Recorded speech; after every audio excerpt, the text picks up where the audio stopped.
राज्यात महायुती सरकारची सत्ता येऊन जवळपास 3 महिने होत आले तरी विधानसभा निवडणुकीच्या निकालाबाबत अजूनही शंका उपस्थित केल्या जात आहेत। निवडणूक आयोगाने एकूण मतदारांची दाखवलेली आकडेवारी आणि प्रत्यक्ष झालेलं मतदान यामध्ये तफावत असल्याचं विरोधकांकडून बोललं जात आहे। काँग्रेसच्या डेटा अॅनालिटिक्स विभागाचे अध्यक्ष आणि प्रोफेशनल काँग्रेसचे राष्ट्रीय अध्यक्ष प्रवीण चक्रवर्ती यांनी देखील याबाबत काही प्रश्न उपस्थित केलेत। प्रवीण चक्रवर्ती यांनी आरोग्य मंत्रालयाच्या आकडेवारीचा दाखला देत मतदार संख्येत घोळ असल्याचा संशय व्यक्त केलाय। एका इंग्रजी वृत्तपत्रात प्रवीण चक्रवर्ती यांनी लेख लिहित हा सर्व प्रकार उघडकीस आणला असून त्यांनी निवडणूक आयोगाच्या कारभारावर प्रश्नचिन्ह उपस्थित केलंय। केंद्रीय आरोग्य मंत्रालयाच्या आकडेवारीनुसार महाराष्ट्रात प्रौढ पुरुष आणि महिलांची एकत्रित संख्या ही 9,54,00,000 असल्याचा अंदाज आहे। पण निवडणूक आयोगाने निवडणुकीवेळी एकूण मतदारांची संख्या ही 9,70,00,000 असल्याचं सांगितलं होतं।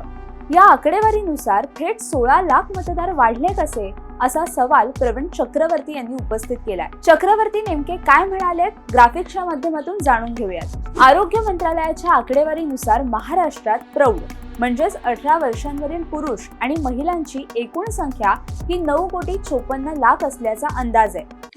निवडणूक आयोगाने निवडणुकीवेळी एकूण मतदारांची संख्या ही 9,70,00,000 असल्याचं दाखवलंय। त्यानुसार निवडणुकीच्या काळात अचानक 16,00,000 मतदार कसे वाढले? केंद्रीय आरोग्य मंत्रालयाचा अंदाज बदलू शकतो हे जरी मान्य केलं तरी महाराष्ट्रात 100% प्रौढ मतदारांनी विधानसभा निवडणुकीवेळी मतदार म्हणून नोंदणी केली होती का असा सवाल चक्रवर्तींनी उपस्थित केलाय। अवघ्या 6 महिन्यात राज्यात 48,00,000 मतदारांची नोंदणी झाली आहे। त्यामुळे लोकसभा निवडणूक ते विधानसभा निवडणूक या अवघ्या 6 महिन्यात राज्यात 48,00,000 मतदार कसे काय नोंदवले गेले असंही चक्रवर्तींनी म्हटलंय। 2019 ते 2024 या 5 वर्षांच्या कालावधीत राज्यात 32,00,000 नवमतदार नोंदवले गेले होते। मग 6 महिन्यात 48,00,000 मतदार कसे काय वाढले? इतक्या मोठ्या प्रमाणात नवमतदारांनी नोंदणी कशी काय केली असे प्रश्न चक्रवर्तींनी उपस्थित केलेत।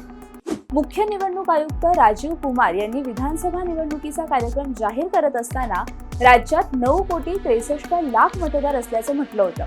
पण राज्यातील मतदान पार पडल्यानंतर निवडणूक आयोगाने जी माहिती दिली होती त्यानुसार राज्यात 9,70,25,119 मतदार होते आणि त्यापैकी 6,40,88,195 मतदारांनी मतदानाचा हक्क बजावला होता। त्याची टक्केवारी 66.05 इतकी दाखवण्यात आली आहे। त्यामुळे या आकडेवारीमध्येही तफावत असल्याचं दिसतंय।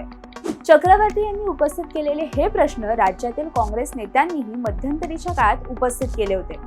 निवडणुकीच्या निकालानंतर काँग्रेस प्रदेशाध्यक्ष नाना पटोले यांनी मतदार संख्या आणि प्रत्यक्ष झालेलं मतदान यामध्ये तफावत असल्याचं सांगितलं होतं। पण आतापर्यंत झालेले सर्व आरोप हे निवडणूक आयोगाने फेटाळून लावलेत। त्यामुळे चक्रवर्ती यांनी उपस्थित केलेल्या प्रश्नांना निवडणूक आयोग दाद देईल का हा देखील प्रश्न आता उपस्थित होतोय। याबद्दल तुम्हाला काय वाटतं हे आम्हाला कमेंट करून नक्की सांगा आणि माय महानगर लाईव्हला सबस्क्राईब करायला विसरू नका।